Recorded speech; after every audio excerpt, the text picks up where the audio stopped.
Welcome, my friends. Jenn here, coach for sensitive souls. I help sensitive souls who struggle with the overwhelm and emotional fatigue that can come with being highly sensitive. So today's going to be a short one. I was going through the videos this week and I have pretty much covered most of the ones I wanted to cover around the struggles around meditation. So this is the last one that I kind of had on my list. And that one is impatience. So I noticed that this can come up often either with the physical irritation, agitation in the body, but I also have noticed it come up with uncomfortable anything, right? Like uncomfortable emotions, even when the mind's distracted. I feel like it's another way that the mind kind of tries to distract us. The ego, I guess you could say. And I'll just notice it because I'll be like, how much time have I been sitting here for? I may even check the timer on my phone. And I just noticed that story going up in my mind of just like, how long I've been sitting, how much longer is it? I want to be done. I want to get out of here. And yeah, like that still happens with my regular practice. And, you know, I've been practicing for years. And I find that, you know, it's just part of the process. It's like, you know, we can love working out and going to the gym. I know I use this example a lot, but it's true. Like we can enjoy getting there and we enjoy after. But sometimes during is hard. Sometimes we kind of have to, you know, I don't want to say push ourselves, but sometimes we just have to give ourselves a little nudge and a little encouragement to get through it. Because we're dealing with uncomfortable stuff, especially in meditation, especially if we're using it for self-exploration, inner work, shadow work. That stuff's not easy. It's uncomfortable. It's going to bring up uncomfortable things, and we are so used to ignoring this stuff that our mind comes up with lots of silly stuff to try and distract us and try to, you know, push it away and try to get away from it. So I think what I've, you know, like everything else I've mentioned, we just bring it into this, you know, our container, right? Impatience is here, and that's perfectly okay. And I've sat through meditations where I'm like, my only goal and my only thing that I can even focus on is my impatience or my irritation or my distracted mind. Like it's the only thing. Like I keep doing this loop, and I share this just because I want to show that it's normal and that it does happen when we're digging these things up, and that, you know, just by sitting and giving it space and giving it our awareness, that's huge. That's huge because it is way more than we've been able to do before, right? Like if we're talking about things that have been with us our whole life, like energies, blocked energies, and deep patterns and false beliefs that we've held our entire lives, that we've, you know, kind of had, you know, hidden under stuff. You know, we've gone our whole lives ignoring it and not giving it attention. And for us to be able to just, even though it doesn't feel like much, and, you know, there's times where I felt like, I'm like, is this even, you know, enough, right? It is, because it is way more than we've been able to do before, and that in itself is a huge step. And the more that we sit with it, the more we sit with these uncomfortable things, we're able to give it space. Our ability to do so increases, and the discomfort tends to decrease a little bit over time, because we are pulling back the layers, and we're releasing energy as we go, right? These stored blockages. But it's like anything else. Like an example, I guess, would be public speaking, or anything that's really uncomfortable, and we get used to it doesn't necessarily, the discomfort doesn't necessarily go away. Like a lot of people say with public speaking that they still get the butterflies and they still get nervous.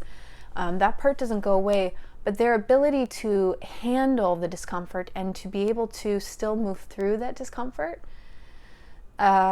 gets easier. And so that is what we're doing here. We're increasing our ability to sit with our discomfort and to sit with our uncomfortable things. And that to me is a very beautiful thing. And you can see its effect in so many different things in our lives when we start to practice this stuff. I know I have. And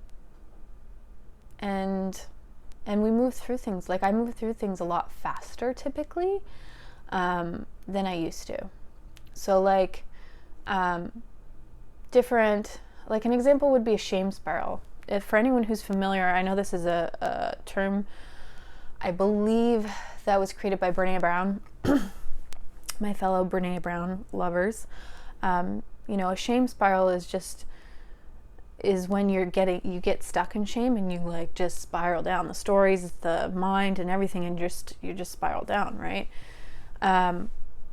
When I've found is like when I am able to sit with that and give it space, the more that I do that, the faster I can move through it, because my body gets used to opening up and giving space and sitting with the discomfort. That's my theory anyways. And that's been in my experience. It seems to be easier and I move through things faster. Where it would let's say take me a week to move through something, it takes me a day or two. You know, really uncomfortable things. And sometimes it even just takes a few hours, you know, like I'll be really struggling and I'll have a good cry and then I'm good for the rest of the day. And I realize, you know, for a lot of us, we're especially sensitive people who are told we're too emotional. A little aside here, I remember this experience with my ex, and I came home and I was frustrated and angry from work, and that ended up being transferred to being angry and frustrated with him. And then I remember I just kind of, you know, got whatever I needed to say out, and then I was good. I was good. Like I had my food. I might have been a little hangry. That has happened before too. But I just seemed to, it was like I recognized, you know, acknowledged the emotions that were present, and I moved through it, and then I was good. Like I felt good. And I remember him saying like, I don't get you. I don't get how you go from this emotion to this emotion. And he made me, for a second, maybe longer than a second, he made me feel like there was something wrong with me. Like there was something odd about that. And what I've realized is those are his, you know, beliefs and his issues around emotion. But the more that I do this work, and the more that I get comfortable with the uncomfortable, and the more that I bring awareness and just, it's not about, there's a difference between reacting and responding too. Like a lot of people talk about being in touch with their anger and yelling at people. And there are places for that. I don't want to say that that's wrong, but it's about being in tune with yourself and enough to know when it's time to speak and when it's time not to. But what I've realized is, you know, like the more I give awareness and I just let myself feel my emotions, the faster especially the uncomfortable ones just kind of move their way through. Like there's more of an energy flow, right? It just moves. And yes, trust your vibe. I agree. Nothing wrong with having emotions. I think a lot of people, for a lot of us, we've been conditioned to believe that certain emotions aren't okay, certain emotional responses are not okay. been shamed around different types of emotion or different emotional responses, like crying, right? That's a big one for a lot of people. It's associated with being weak or being too sensitive. And the more that I do this work and the more that I dive into this, the more that I recognize, yeah, I'm being sensitive. I am sensitive. And actually, it's that in itself, that part of being sensitive, to me feels like a benefit. I would much rather be sensitive to emotion in that I'm, I feel it and then release it. You know what I mean? Like that to me feels like a good skill to have, a good thing to be. And so it's feeling more of a blessing than how it used to feel heavy and awkward and alienating sometimes. But yeah, so that was a bit of an aside. I think that was kind of me finishing up this whole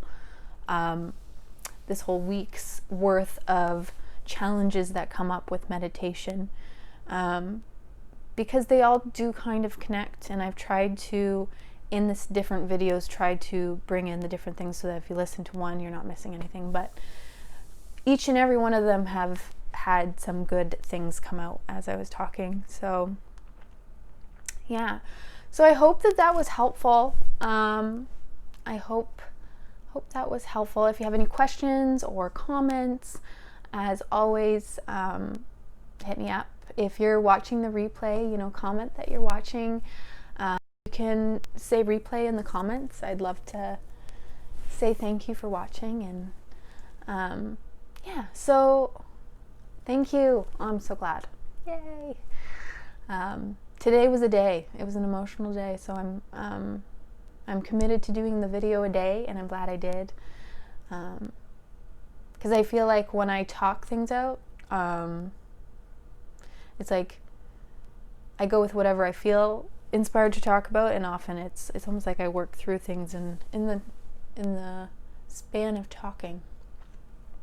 But anyways, I hope everyone has a wonderful Sunday evening, rest of your Sunday evening. It's 9:30 p.m. Eastern Standard Time here, so I'll be going to bed soon. So, yeah. Good night.